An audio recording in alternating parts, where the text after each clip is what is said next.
Félix Tshisekedi aza mwana mboka. Peu importe le problème toza nango, il faut totia ye maboko po todeboulonner la kati. Bazali agité parce que bayebi que basali bacongolais mabe mingi. Et peu importe l'agitation na bango.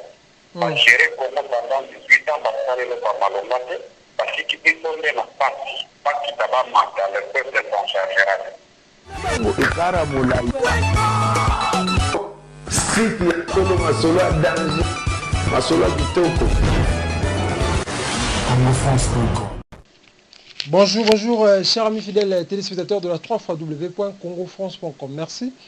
Toujours parce que vous êtes nombreux en train de nous suivre à travers le monde, c'est votre émission Tosola pour la Congo.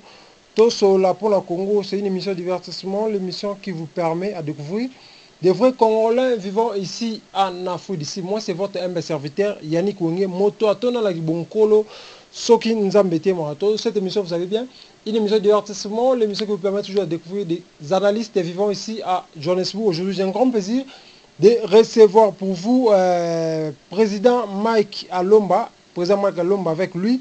Vraiment, on va parler sur tout sauf rien au Congo avec le président Mike Alomba. Aujourd'hui, vraiment, pour la bino cher fidèle.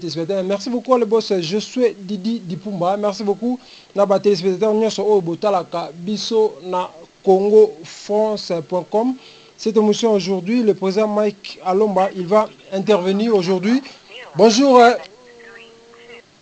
Cette émission aujourd'hui, le président Alomba, il va intervenir dans cette émission.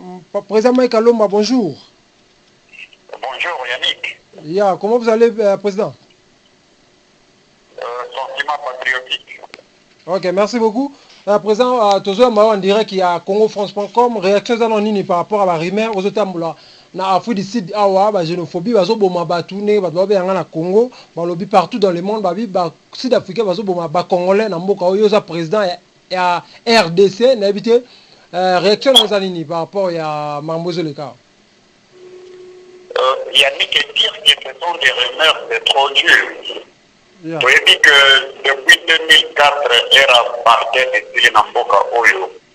À chaque fois qu'il y a élection, il y a ANC, le parti du pouvoir.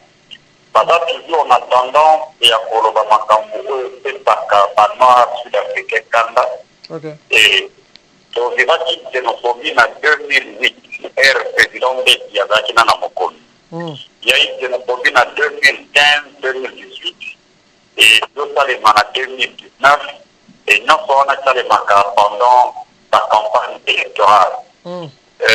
Dire que les rumeurs c'est trop parce qu'il y a des victimes maintenant na Gauteng, il y a des victimes na KwaZulu-Natal, il y a des victimes dans d'autres coins. Mais dans l'ensemble, moi calme et connu, mais comme on a toujours tendance à dire que au moment de ce là, on a protéger surtout dans les conditions. Na côté ça c'est un niveau parce que les Congolais nous sommes abandonnés à nous-mêmes. Nous avons une ambassade à Pretoria, où et aussi parce qu'on n'a pas qui a Congolais, peu importe le moment malheureux, peu importe la difficulté, peu importe le problème de tout le monde en Boka Oyo. Peu importe la administration naïe, bazali ko s'en fouter na souci à Congolais. Et nous profiter dans l'émission Oyo. C'est-à-dire le regroupement de la diaspora congolaise.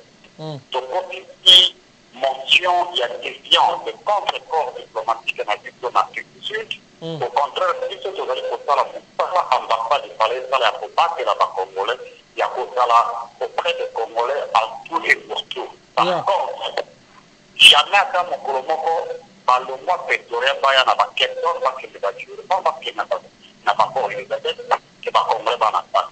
Mais dans le mois Pretoria, quand vous dites que les Congolais vont passeport, n'a pas pris mon exorbitant.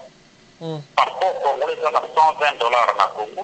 Na Pretoria, passeport a une valeur de $300, celui qui a une valeur de $450. On n'a pas besoin de la dirigeants.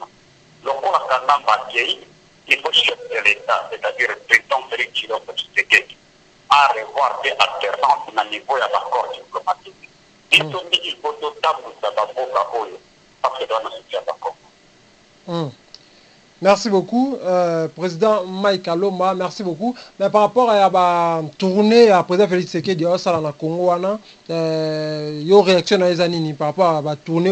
Merci beaucoup, Président Mike Aloma, merci beaucoup. Mais par rapport à la tournée à président Félix Tshisekedi au Salana Congo, il y a une réaction dans les années par rapport à la tournée au président Félix Tshisekedi au Salana. Il y a par rapport à la tournée au président Félix Tshisekedi dans le Congo, tout le monde actualité, réaction dans les années. Félix Tshisekedi a vraiment un boca. Peu importe le problème de Zanango, il faut que tu aies un boco pour te déboulonner la catégorie. Il y a affaire à déboulonner et puis si FCC trouble ma cas si tout le monde a FCC basolo babilobe là par rapport à propos il y a président de la République comme déboulonner système il y a dictature dans na biso réaction zani par rapport à FCC ningeza ils a agité na ba parole wana bazali agité parce que bayebi que basali ba congolais mabe mingi et peu importe la situation na bango ba gérer Congo pendant 18 ans basali le ba malonga te parce que qui sont de la partie pas qui taba mata le peuple s'en chargera. OK.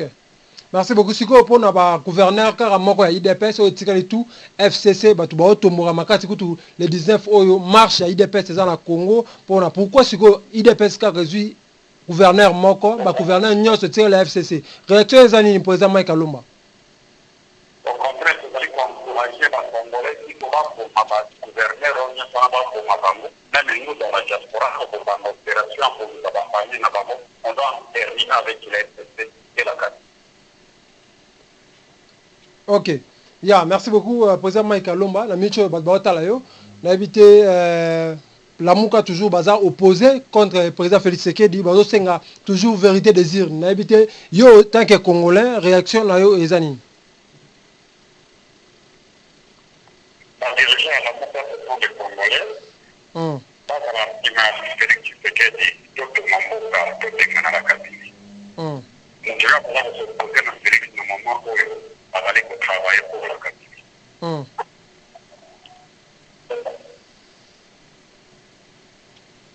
OK. Yeah, merci beaucoup. À présent, message de Zani na bandeko tout ba Congolais au Baotalayo partout dans le monde entier, dans Congo partout. Ba Congolais Baotalayo message européen ça Zani ni président Mike Alomba. Nous avons quelques messages, message d'unité, message d'amour. Peuple congolais, tout à la Félix Tshisekedi, notre président, oui, ensemble, tout le Congo à la monde, Congo à la paix, Congo à Tshisekedi. OK. Merci beaucoup. Tokaboy Nayo, président Mike Alomba, merci pour l'intervention. Nayo, lelo, na émission na biso, tout sur la pont à Congo. Merci beaucoup, le président Mike Alomba.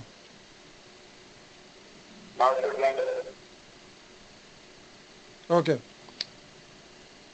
Chers amis, fidèles téléspectateurs de la 3xw.congofrance.com, comprenez vraiment, c'était l'intervention du président Mike Alomba depuis Cape Town. Il y a des choses par rapport à Marambozo de Congo parce que base ya IDPS baza na kanda makasi, base ya IDPS baza vraiment na kanda makasi.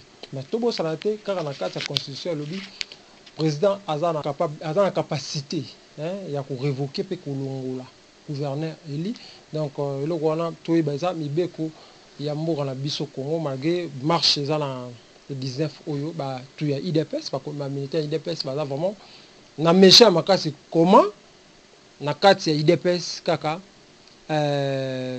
gouverneur moko ya IDPS donc ça lui passe tout etikali FCC donc en tout cas malgré ba ziki za na kati wana mais ekoyebanaka toujours mboka eza na maboko ya président Félix Tshisekedi mais toyoki susu Zoé Kabila aujourd'hui aza comme gouverneur biso bimo botala botaki discours na ye azo sala na ba terme kutu ya français ba komela ki azo koka kutu kotanga yango te mais lelo aujourd'hui aza gouverneur ya mboka na biso mais toujours na mboka na biso malembe nzambe toujours akosala toujours akobongisa ba congolais bako vivre malamu lokola batu nyonso avivaka na Afrique topé na monde entier. Merci beaucoup mesdames, demoiselles et messieurs, cette émission vous savez bien une émission de divertissement. Aujourd'hui, le président Mike Alomba, président, il y a RDC, regroupement Bloma Bongo, na Cape Town. Donc, vraiment, il y a une intervention. Nous sommes arrivés à la fin. Merci beaucoup, le boss. Je suis Didi Dipumba. Merci beaucoup à tout le monde qui a suivi cette émission. C'était là, moi, votre humble serviteur, Yannick Wenge, moi, dans Kolo Moto, attendant toujours, na Kibon Zambé, Biso, sur Nzambete. Nous sommes arrivés à la fin. D'ici là, portez-vous bien sur www.congofrance.com avec l'espoir de vous retrouver au prochain numéro. Ciao. CongoFrance.com.